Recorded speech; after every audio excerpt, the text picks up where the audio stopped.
यादें स्वतंत्रता संग्राम की। वंदे मातरम, वंदे मातरम। सुजलां सुफलां मलयज शीतलां, सुजलां सुफलां मलयज शीतलां। शस्य श्यामलां मातरम, वंदे मातरम, वंदे मातरम। राष्ट्रीय शैक्षिक अनुसंधान एवं प्रशिक्षण परिषद के केंद्रीय शैक्षिक प्रौद्योगिकी संस्थान द्वारा निर्मित प्रस्तुत है यादें स्वतंत्रता संग्राम की श्रृंखला के अंतर्गत पहला कार्यक्रम वंदे मातरम।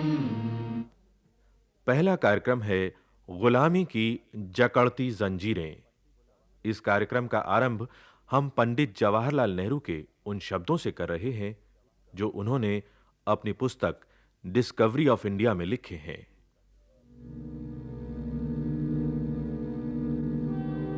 ये हिंदुस्तान क्या है जो मुझ पर छाया हुआ है और मुझे बार-बार अपनी तरफ बुला रहा है और अपने दिल की किसी अस्पष्ट और गहरी की हुई इच्छा को हासिल करने के लिए, काम करने के लिए उत्साह दिला रहा है। अगर हम उसकी भौतिक और भौगोलिक पहलुओं को छोड़ दें तो आखिर ये हिंदुस्तान है क्या? गुजरे हुए जमाने में इसके सामने क्या आदर्श थे? कौन सी ऐसी चीजें थी जिससे इसे शक्ति प्राप्त होती थी? किस तरह से अपनी पुरानी शक्ति को खो बैठा है ये हिंदुस्तान? और क्या उसने ये शक्ति पूरे तौर पर खो दी है? हमारे सामने वर्तमान है और इस वर्तमान के पीछे एक लंबा और उलझा हुआ अतीत है जिसने वर्तमान की रूपरेखा बनाई है। इसीलिए इन बातों को समझ पाने के उद्देश्य से मैंने अतीत का सहारा लिया है। अतीत, अतीत।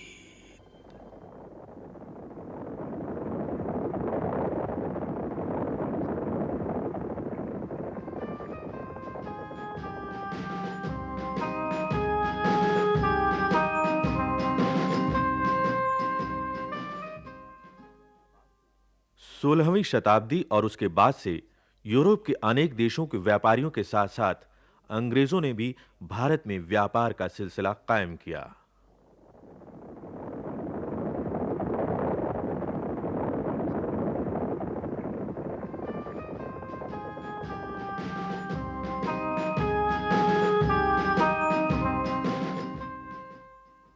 भारतीय वस्तुओं की मांग दूसरे देशों में बहुत अधिक होने के कारण इन व्यापारियों में एक होड़ शुरू हो गई।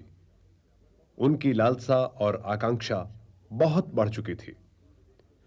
मुगल सम्राट से इन विदेशियों ने व्यापारिक सुविधाएं प्राप्त की, लेकिन वे इतने से संतुष्ट नहीं हुए। वे तो भारत पर हुकूमत करना चाहते थे और जल्द ही अंग्रेज व्यापारियों ने सुविधाओं का दुरुपयोग करना शुरू कर दिया।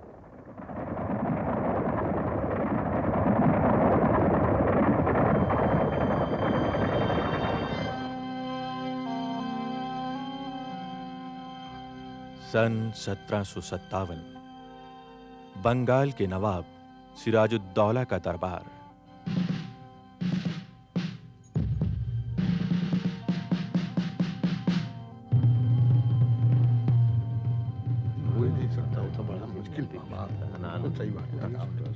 आखिर हमारे बंगाल में फिरंगियों ने किलेबंदी करनी बंद नहीं की। भाई हद हो गई। नवाब सिराजुद्दौला साहब ने बार-बार पैगाम भेजे पर उनके कानों पर जूं तक नहीं रहेंगी। अजी, अब हम सहन नहीं करेंगे। अब तो किसी भी कीमत पर फिरंगियों की कोई चाल कामयाब नहीं होने देंगे। क्या बताएं मियां, शुरुआत ही गलत हुई है। बादशाह जहांगीर से कोठियां बनाने की इजाजत लेकर सब्र नहीं हुआ तो बादशाह औरंगजेब के वक्त इन्होंने चिटगांव पर जबरन कब्जा करने की कोशिश की। ठीक कहा। ये तो गनीमत समझिए कि मुगल बादशाह के नुमाइंदे शाइस्ता खान ने इन्हें हुगली से खदेड़ दिया। उस वक्त तो घुटने टेक कर गिड़गिड़ाए और बस जहां पना औरंगजेब को तरस आ गया और इन्हें व्यापार करने की इजाजत दे दी। बात यहीं तक रहती तब भी ठीक था, लेकिन बादशाह फर्रुख सियर ने तो पूरी छूट दे दी और तो और फरमान भी जारी कर दिया।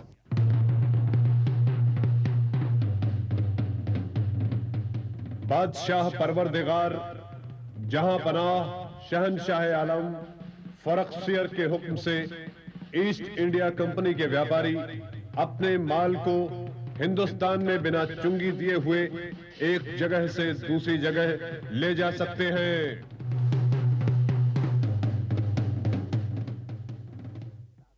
अजी कंपनी ने तो फरमान को भी ताक पर रख दिया।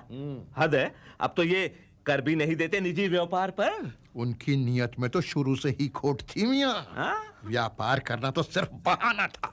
अब तो मियां किलेबंदी कर रहे हैं, फौजें भी रख ली हैं। हमारी सारी उम्मीदें तो बस अब नवाब सिराजुद्दौला पर टिकी हैं। देखे क्या होता है।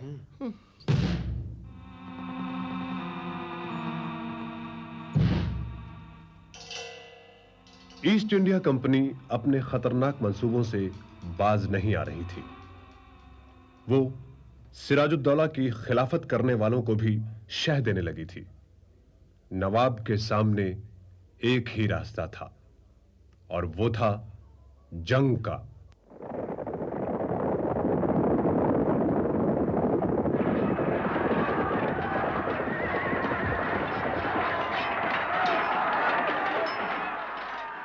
कलकत्ता और कासिम बाजार पर कब्जा करने में नवाब सिराजुद्दौला को देर नहीं लगी और वो जीत की खुशी में अपनी राजधानी मुर्शिदाबाद जाकर जश्न मनाने लगे।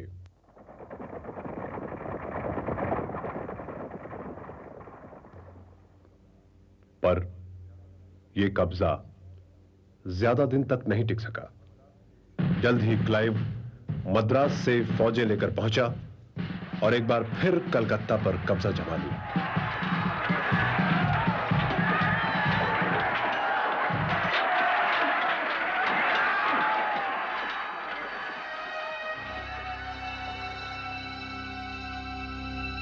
अब अंग्रेजों ने नया षड्यंत्र रचा। उन्होंने नवाब सिराजुद्दौला के दीवान राय दुर्लभ, सेनापति मीर जाफर और सबसे धनी महाजन जगत सेठ को अपनी ओर मिला लिया। मीर जाफर को बंगाल का नवाब बनाने का लालच दिया। ऐसी तैयारी के साथ अंग्रेजी सेनाएं मुर्शिदाबाद की ओर बढ़ने लगीं। नवाब की सेना में देशद्रोह की भावना इस कदर बढ़ चुकी थी कि अंग्रेजी सेना बिना किसी रुकावट के बेधड़क प्लासी के मैदान में आ डटी।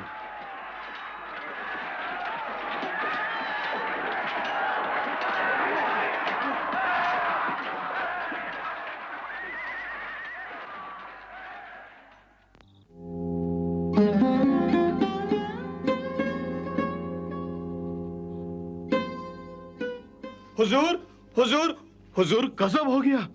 फिरंगी प्लासी पहुंच गए हुजूर। क्या प्लासी तक पहुंच गए? जहांपना खत्म माफ हो। किला छोड़ने से पहले सरदार मीर जाफर से सावधानी बरतें, क्योंकि वो फिरंगियों से मिल गए हैं। क्या?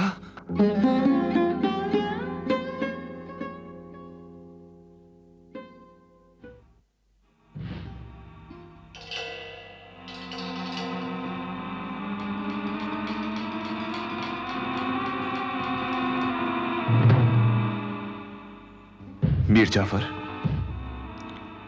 जाफर। नवाब साहब, ये लो, मेरी पगड़ी आज से तुम्हारे कदमों में है। अरे पर ऐसा ना करो जाफर, मुल्क गुलाम हो जाएगा। अरे अरे, आप ये क्या कर रहे हैं नवाब साहब? तुम्हें अलीवर्दी खां का वास्ता, फिरंगियों से मिलकर हमें धोखा नहीं देना मीर। धोखा? क्या कह रहे हैं नवाब साहब? भला मैं आपसे अलग कैसे हो सकता हूं? खुदा की कसम, जंग में अपनी जान की बाजी लगा दूंगा। फिरंगियों को इस मुल्क से भगाकर ही दम लूंगा। शाबाश जाफर, तुमसे हमें यही उम्मीद थी, तुमसे हमें यही उम्मीद थी।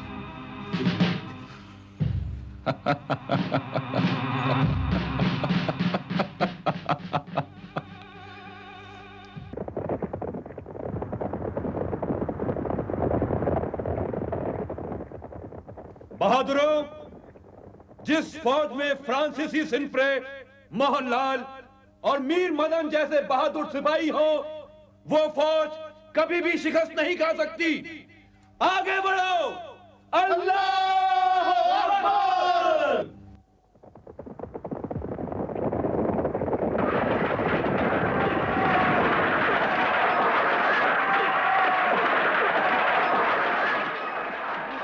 हुजूर, एक अर्ज है। कहो मीर मदन। अगर फौज कशी का भार मेरे ऊपर। जैसी तुम्हारी मर्जी, आगे बढ़ो। खुदा हमेशा तुम्हारे साथ रहेगा। सिपाहियों, तोप से गोले बरसाओ, दुश्मन सामने ही आए।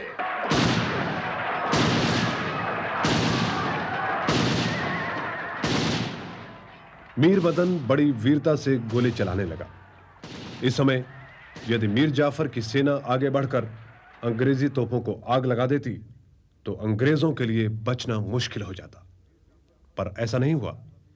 मीर जाफर, यार लतीफ अपनी सेनाओं समेत खड़े खड़े तमाशा देखते रहे और इसकी कीमत चुकाई मीर मदन ने अपनी जान की कुर्बानी देकर।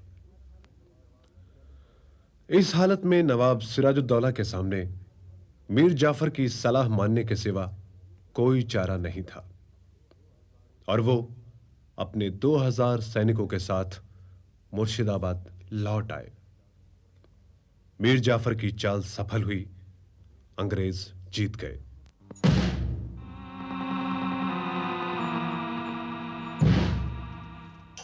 मीर जाफर का नवाब बनने का ख्वाब पूरा हुआ। नवाब मीर जाफर ने इस खुशी में कंपनी और क्लाइव को बख्शीश देने का ऐलान किया। अंग्रेज हमारे दोस्त हैं। हम दोस्ती के नाते उन्हें 24 परगना की जमींदारी इनाम में देते हैं। हम अपनी ओर से क्लाइव को 2,34,000 पाउंड की थैली भेंट देते हैं। 50 लाख रुपया सेना और नाविकों के लिए, और बंगाल की तमाम फ्रांसीसी बस्तियां भी अंग्रेजों को दी जाती हैं।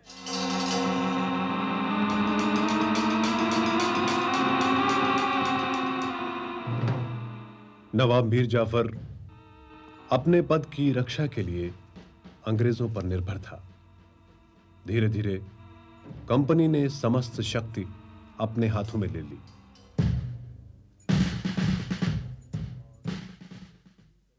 और इस तरह बंगाल का सूबा पूरी तरह अंग्रेजों के अधीन हो गया।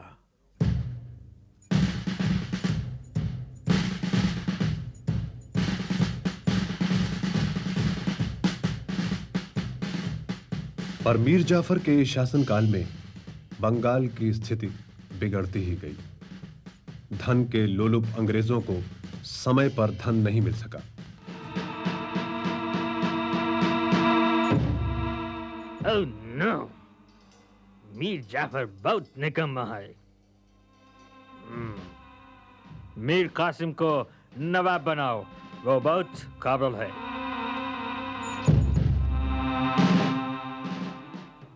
भाई, नवाब मीर कासिम साहब ने तो कमाल ही कर दिया।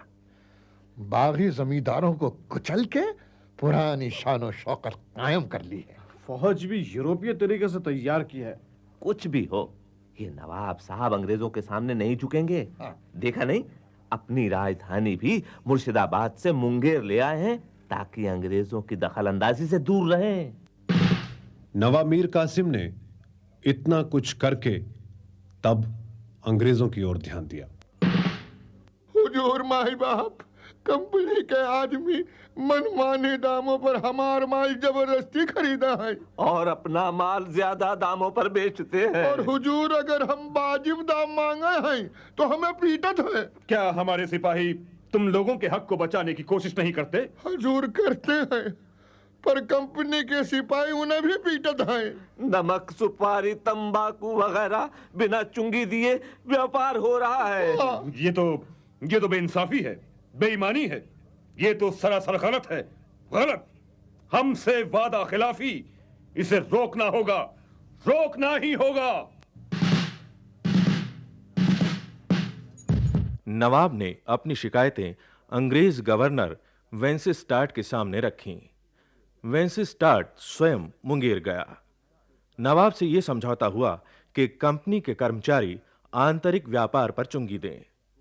नवाब के फौजदार गुमाश्तों का अत्याचार रोकने के लिए उन्हें दंड दें, पर जल्दी ही यह समझौता भी अंग्रेजों ने रद्द कर दिया।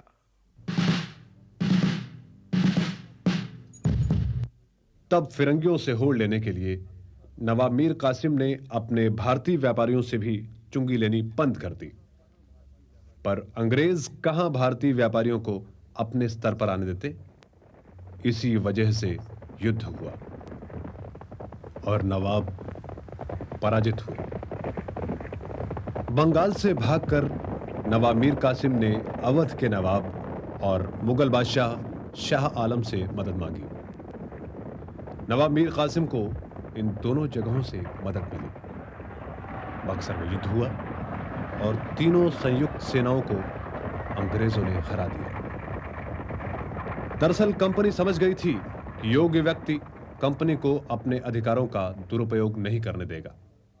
वो अपने आप को कंपनी के शिकंजे से छुड़ाने का भरसक प्रयत्न करेगा। इससे बचने के लिए कंपनी के मोहरे मीर जाफर को एक बार फिर बंगाल का नवाब बनाया गया।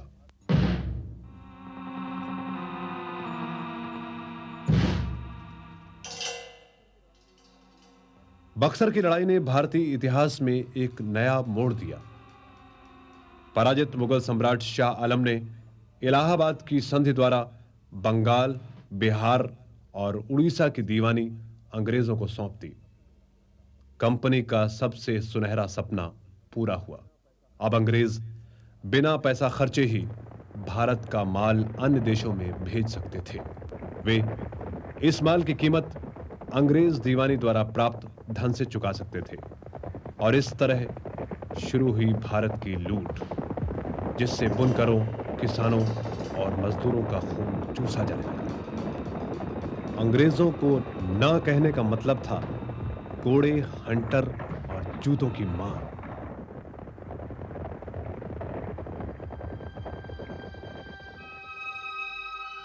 अरे हमारा क्या हाल पूछते हो भैया?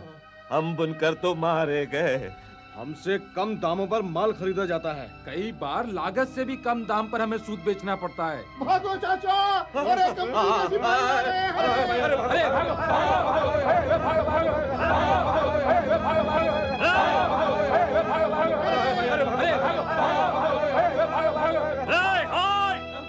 किधर भागते तुम लोग?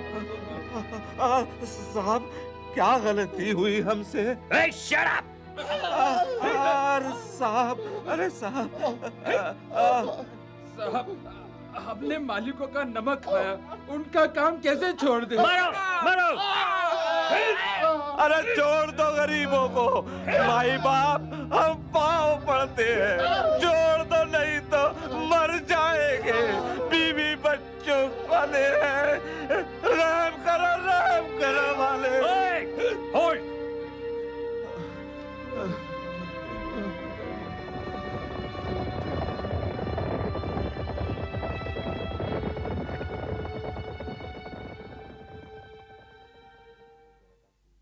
भारतीय जनता को इस लूट से गहरा धक्का पहुंचा।